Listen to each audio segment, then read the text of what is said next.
tell me that you understand it. Don't tell me that I'm too demanding. I need you to show me you're taking this too slowly. Don't tell me that you're what I need, no. I believe that when I see so. Time for you to show me. Hush your lips, stop your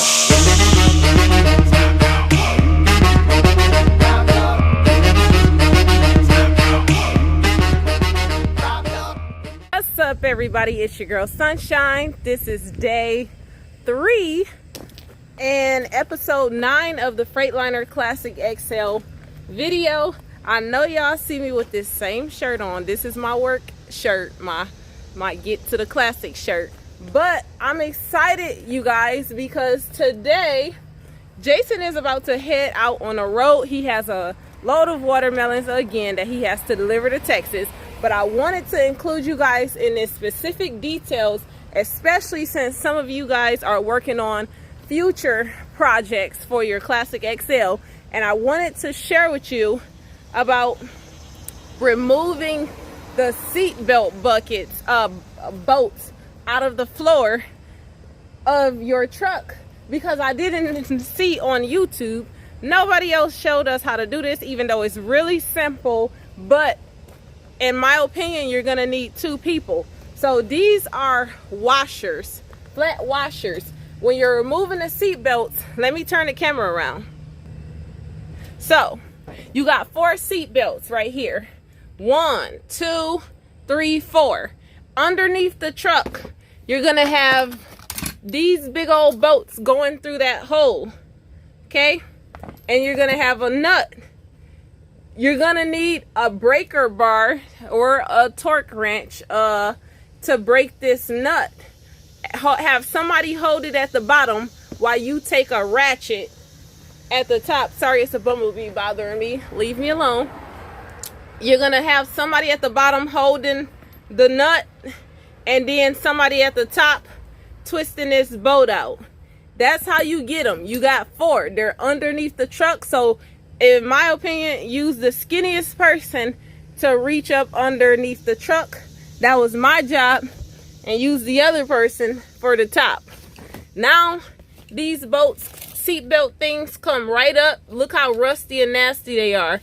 I don't know if I'm going to reuse these belts. I don't know. The stuff in the truck is not cheap. This chair right here, I know y'all been looking at this chair. This chair is a chair that I purchased so that I can move this truck around.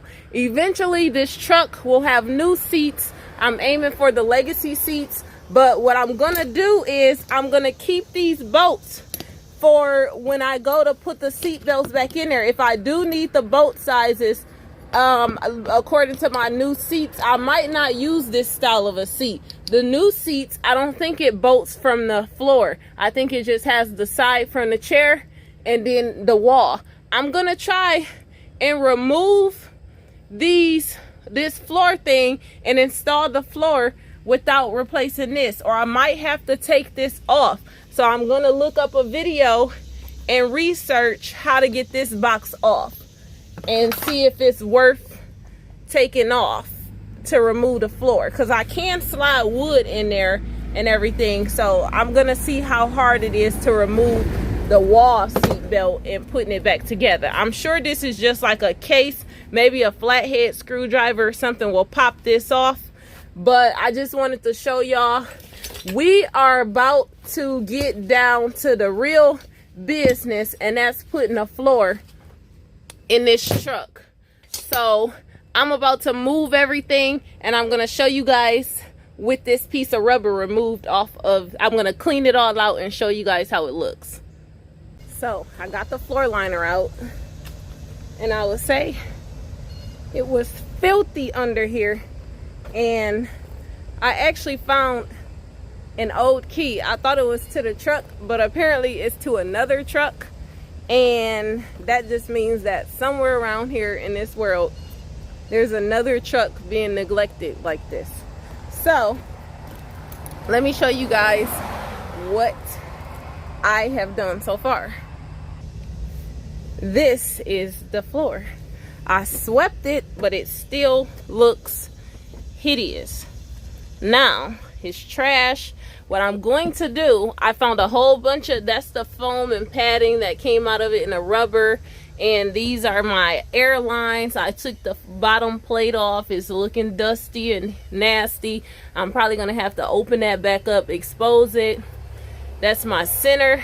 I got a new boot that's going on here, so I'm probably just gonna raise this up like this, eventually take it off, but I'm using it as a cover, floor cover, so nothing won't try to crawl through there, even though it's not like they can still come through there, but you guys get the point. So you can see the old holes where the plate was. What I'm gonna do is I'm gonna use the plate as a template when I'm redoing the floors for where the 4 holes was, according to where I want my seats positioned, and pre-drill 4 holes.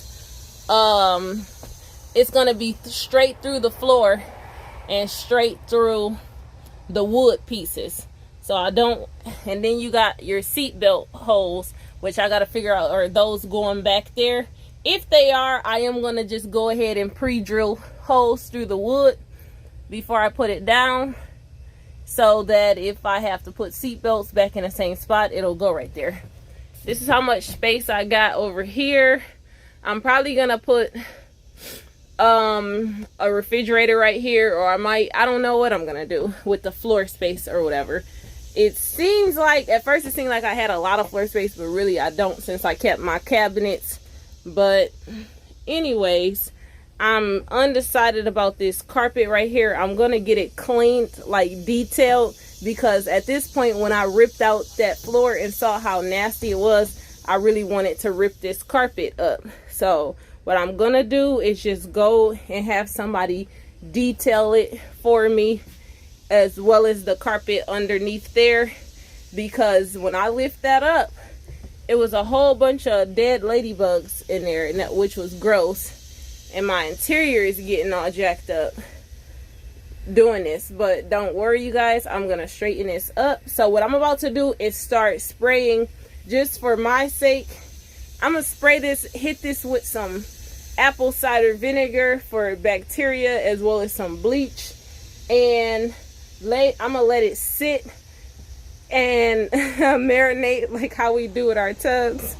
So then I'm gonna need a scraper, and I'm gonna scrape all this gunk and stuff off of here, and pretty much just get it clean, the metal as clean as I can, before I start re-insulating it and everything. I'm waiting on my father-in-law to bring me, I got some hardwood that he's buying, because the wood that I have that's going back on the floor, I figure I'm gonna cover it, insulate it. It's gonna be thicker than it was. The floor is gonna be thicker, so I'm gonna cover it with some insulation, thermal insulation. Then I'm gonna hit it with some thin hardwood, and then I'm gonna go with the vinyl, which I should be showing you guys later. So this is where we at right now. I'm about to start hitting this up with some cleaning agents, so that I can make sure it's at least clean before I start covering this back up. All right, you guys, I got the floor as clean as I was gonna get it with bleach, and what I did was I got this insulation. I got it from mycarinsulation.com. Well, actually, I ordered it from Amazon, and it came from mycarinsulation.com. So if this is like thermal insulation for vehicles, it's pretty thin, and I'm using it to put as the first layer of floor, because these trucks do tend to get really hot. The floor gets really hot once that engine is going, so I cut it. I'm not the best cutter, and as you guys can kind of hear, I'm kind of out of breath, but I just got to get those little edge pieces, do custom pieces for the edges. And I already put the airline through there, and I just gotta do these edge pieces and the front area right here, and that's what it's looking like so far. Then I have to pre-drill holes where I want my I'm gonna put that floor plate back in here and pre-drill the holes based on where the old holes was lined up. And I'm gonna not pre-drill, but I'm gonna mark where I'm gonna pre-drill some holes. So this is just laid out as a temporary layout. I still have to cut the holes in there for where I want my seat to be, and I'm using the old seat plates as an outline of where I want the 4 holes to be. So this is what we got so far. And I did find my other wrap for the red for the dash, so I'm gonna go ahead and wrap the rest of the dash, well, the other 2 pieces that go right here. I'm gonna wrap that. Y'all see my hands are so dirty. But I'm gonna go ahead and wrap that, and then I'm gonna wait for my father-in-law to bring me that piece of wood. So the project is coming along, you guys. Like, this was the hardest part, like I said, was removing the boat. So let's just keep going, keep working, and see where this project takes us. All right, you guys, so I got the insulation down. I pre-drilled, marked, and drilled my holes for where I want my seats to sit. I just have to pin that down. And also, my piece of wood arrived today for my subfloor, and I just wanted to show it to you guys. This is the wood that I'm using for the subfloor. It's really thin and flexible. I'm only using it so that the vinyl flooring that I'm putting down can have a nice solid base to stick to, and so it won't be peeling up. I don't know how. I've never done a floor in a semi truck before, so I don't know how long it's gonna last or how it's gonna turn out, but this is my idea. So I'm using this as a subfloor. So I'm going to be cutting the pieces similar to how I did the insulation, making sure that everything lines up right, and then I'm going to be going with the flooring. First of all, I just want y'all to see all this sweat on my face before y'all start talking cash crap about my work. Just know that I put everything I had into these cuts. So let's get into these cuts. So this is my wood subfloor. I had to cut notches around the holes for my seats, and I have to go get some screws. I forgot what they're called. They're called you see, I have to keep this lined up. When I do the holes, the final cuts, I will make sure this is lined. My wood pieces aren't butted up perfectly. I got one more piece to put in this center. And mind you guys, I was stretching wood, so I'm gonna tack these wood things down to the floor with some they're called something tack screws or whatever. I'm gonna do that. Oh, screw it. Now that you guys just reminded me, I gotta cut that notch on that side like I did this side. But this is how we looking. I use this thin wood and I cut. Don't judge me, you guys. I cut around there. I got one more piece of wood, which I'm using scraps now.